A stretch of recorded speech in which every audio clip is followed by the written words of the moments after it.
Hello everyone, स्वागत है आप सभी का math and magic tips YouTube channel में। फ्रेंड्स, आज की इस वीडियो सीरीज में हम आप सभी को बताने जा रहे हैं कक्षा 10वीं मैथमेटिक्स एनसीईआरटी का सॉल्यूशन, जिसमें हम लोग प्रश्नावली 3.1 में जितने भी 1 से लेकर 3 तक के सवाल दिए गए हैं उन तीनों सवालों का काफ़ी ही बेहतर तरीके से सॉल्यूशन करने वाले हैं। तो चैनल पे नए होंगे तो चैनल को सब्सक्राइब करने के साथ बेल आइकन को दबा दीजिए ताकि आगे आने वाली हर वीडियो का नोटिफिकेशन आप सभी को मिल सके। तो जैसा कि आप सभी मोबाइल स्क्रीन पे देख पा रहे हैं कि पहला सवाल ये पूछा गया है कि आफ्ताब अपनी पुत्री से कहता है कि 7 वर्ष पूर्व मैं तुमसे 7 गुनी आयु का था, अब से 3 वर्ष बाद मैं तुमसे केवल 3 गुनी आयु का रह जाऊंगा। यह एक मनोरंजक है। इस स्थिति को बीजगणितीय एवं ग्राफीय रूपों में व्यक्त कीजिए। यानी इस प्रकार से जो समीकरण हमें प्राप्त होगा ना, उसको बीजगणितीय विधि के साथ साथ ग्राफीय विधि अर्थात ज्यामितीय रूप में भी व्यक्त करना है। तो सबसे पहले हम लोग क्या करेंगे कि जो चीज़ हमें मालूम नहीं रहती है उसको तो हम लोग मानते हैं। तो जब हम लोग हल करेंगे तो लिखेंगे कि माना कि आफ्ताब की आयु बराबर 1 से, आइए लिख लेते हैं कि माना कि आफ्ताब की आयु बराबर 1 मानते हैं। ठीक है, उसके बाद में हम लोग क्या करेंगे कि लिखेंगे कि माना कि आफ्ताब की आयु बराबर 1, तो उसके बाद में आफ्ताब की पुत्री की आयु बराबर y मान लेते हैं।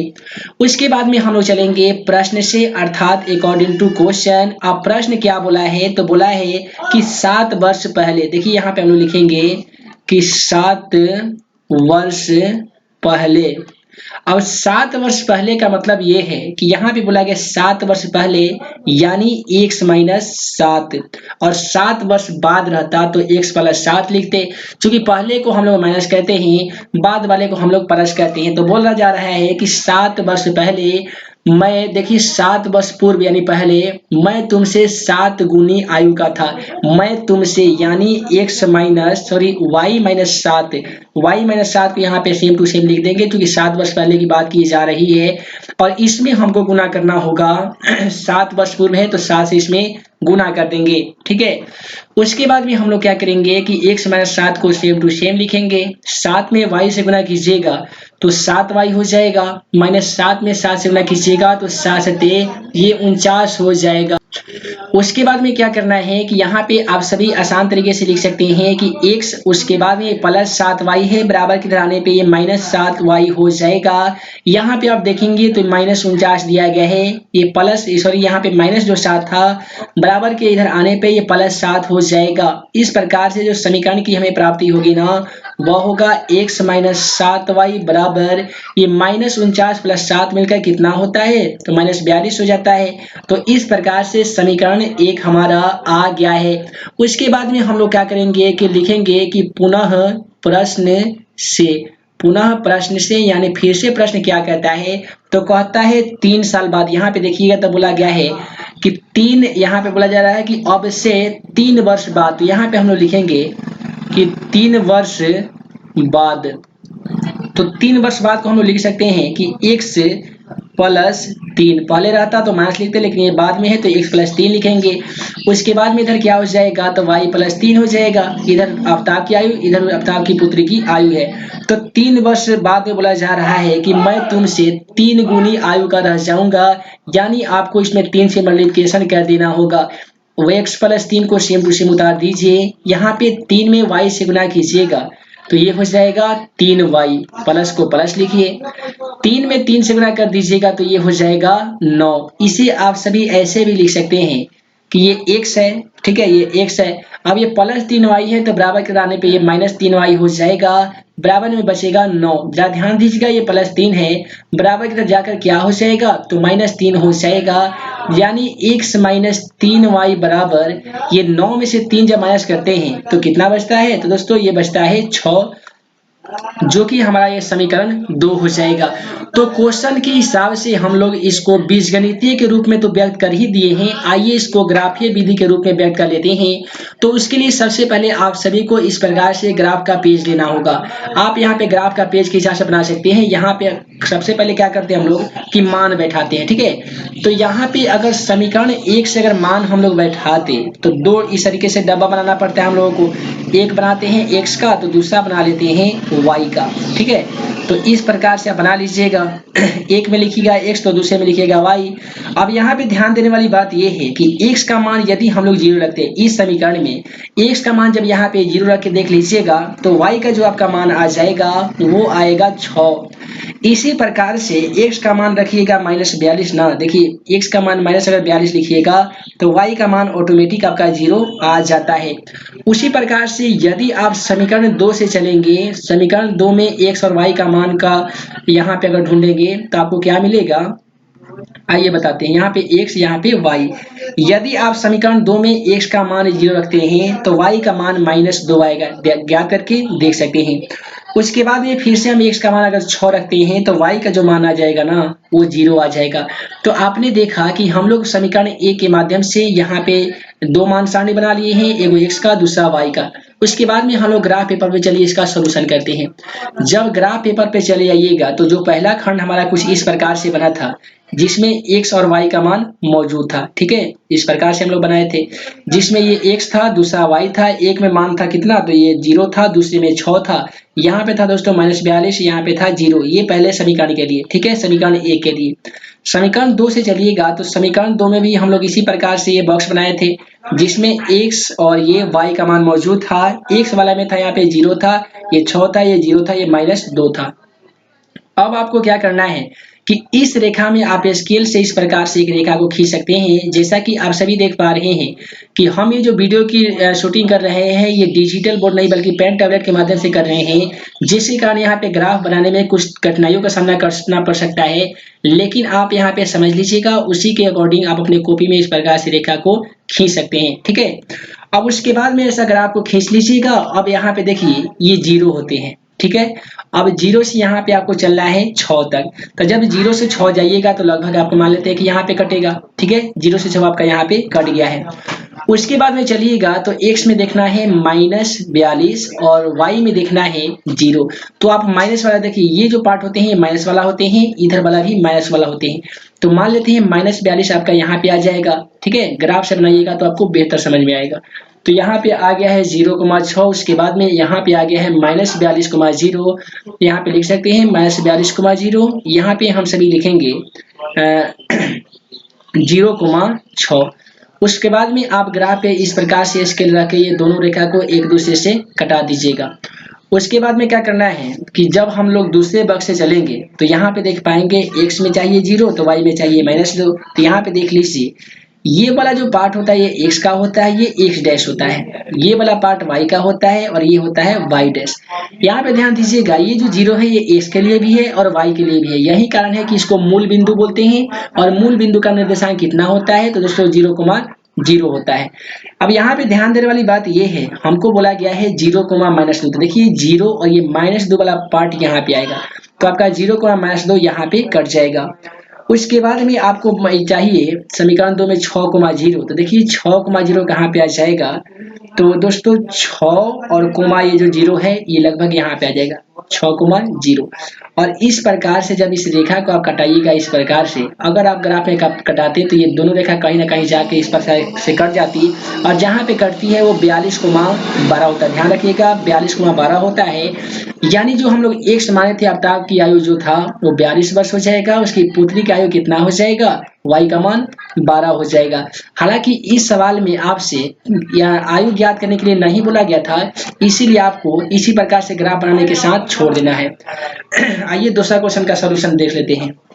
दूसरा क्वेश्चन बोला गया है कि क्रिकेट टीम के एक कोच ने 3900 रुपए में 3 बल्ले तथा 6 गेंद खरीदी।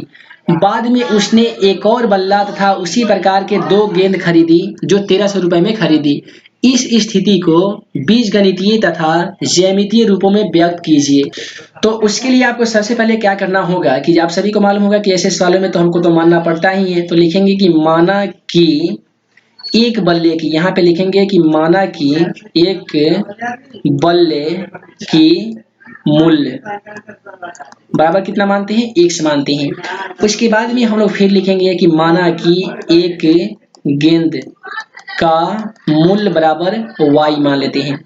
उसके बाद में हम लोग लिखते हैं कि प्रश्न से, यानी प्रश्न हमारा क्या कह रहा है, तो प्रश्न बोला है कि क्रिकेट टीम के एक कोच ने 39 रुपए में 3 बल्ले का मतलब 3x और प्लस 6 गेंदे, गेंदे का मतलब 6 और गेंद को y से सूचित किए हैं, तो 6y बराबर कितने सौ रुपए में, तो ये 39 रुपए में हमारा ये समीकरण 2 हो गया है, सॉरी 1 हो गया है। अब यहीं से हम एक मान सारणी बना लेंगे। मान सारणी आपको इस प्रकार से बनाना होगा, जिसमें आपका x का मान होगा, ये हो जाएगा y का मान। दोस्तों x का मान अगर रखेंगे 0, आप y का मान ज्ञात कर लीजिएगा, ये 650 आता है, यानी 650 आ जाता है। उसके बाद में दूसरे बार में हम लोग x का मान यदि 1300 रखते हैं ना, तो y का मान 0 आ जाता है। ये हमारा समीकरण 1 से था।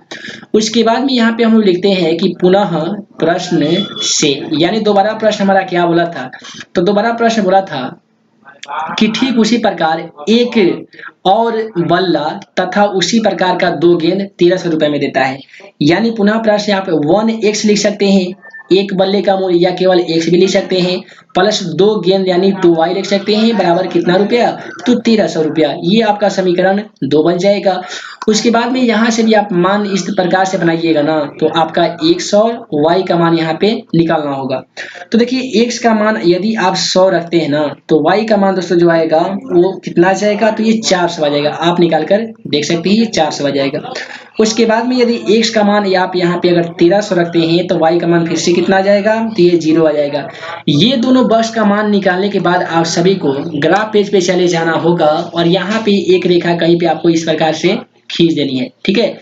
सबसे बेहतर होगा कि आप ग्राफ पेज पे ही बनाइएगा, तो बेहतर तरीके से समझ में आ जाएगा और आसानी तरीके से आप बना भी पाइएगा। तो जैसा कि आप सभी देख पा रहे हैं, ये जो रेखा होता है ये x का नहीं बल्कि ये y का होता है, और नीचे होते हैं y डैश। उसी प्रकार से यहाँ पे x और ये होता है x डैश, और बीच में होते हैं मूल बिंदु 0, दो सभी के लिए होते हैं।